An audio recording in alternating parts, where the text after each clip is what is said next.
ദീപാവലിയൊക്കെ അല്ലേ, കുറച്ച് മധുരമായാലോ?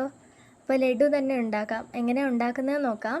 ആദ്യം തന്നെ കടലമാവിലോട്ട് കുറച്ച് മഞ്ഞൾപ്പൊടി, കളറിന് വേണ്ടിയിട്ട് കുറച്ച് മഞ്ഞൾപ്പൊടിയും അതുപോലെ വെള്ളവും കൂടി ഒഴിച്ചിട്ട് നന്നായിട്ടൊന്ന് കലക്കിയെടുക്കാം.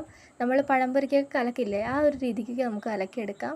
പിന്നെ ഒരു പാൻ വെച്ചിട്ട് കുറച്ച് എണ്ണ ഒഴിക്കാം. എന്നിട്ട് നേരത്തെ കലക്കി വെച്ച മാവ് ഇതുപോലെ ഉണ്ടയൊക്കെ ആയിട്ട് വറുത്തെടുക്കാം.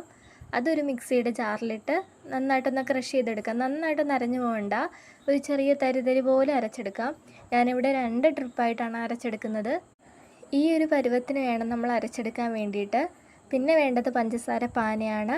അതിലോട്ട് കുറച്ച് ഏലക്കയും കൂടി ഇട്ടിട്ട് വേണം പാനിയാക്കാനായിട്ട്. പിന്നെ നമ്മൾ നേരത്തെ പൊടിച്ച് വെച്ചതിലോട്ട് കുറച്ച് നെയ്യും കൂടി ഒഴിച്ച് നന്നായിട്ടൊന്ന് മിക്സ് ചെയ്തെടുക്കാം. അതിലോട്ട് തന്നെ പഞ്ചസാര പാനിയും കൂടി ഒഴിച്ചിട്ട് നന്നായിട്ടൊന്നും കൂടെ മിക്സ് ചെയ്തെടുക്കാം. പഞ്ചസാര കുറവായതുകൊണ്ട് ഞാൻ കുറച്ച് പഞ്ചസാര പൊടിച്ചും കൂടി ചേർത്ത് കൊടുത്തിട്ടുണ്ട്. എന്നിട്ട് ഈ ഒരു രീതിയിൽ നമുക്കൊന്ന് കുഴച്ചെടുക്കാം. ഇതിലോട്ട് അണ്ടിപ്പരിപ്പും കിസ്മിസും കൂടി ചേർത്ത് കഴിഞ്ഞാൽ കുറച്ചും കൂടെ ടേസ്റ്റാണ്. അതിവിടെ ഇല്ലാത്തതുകൊണ്ടാണ് ചേർക്കാതിരുന്നത്. അങ്ങനെ ഇതുപോലെ ഓരോന്നും ഇതുപോലെ ഒന്ന് കുഴച്ചെടുക്കാം. അപ്പോൾ ലഡു റെഡി ആയിട്ടുണ്ട്. എല്ലാവരും ഒന്ന് ട്രൈ ചെയ്ത് നോക്കണേ.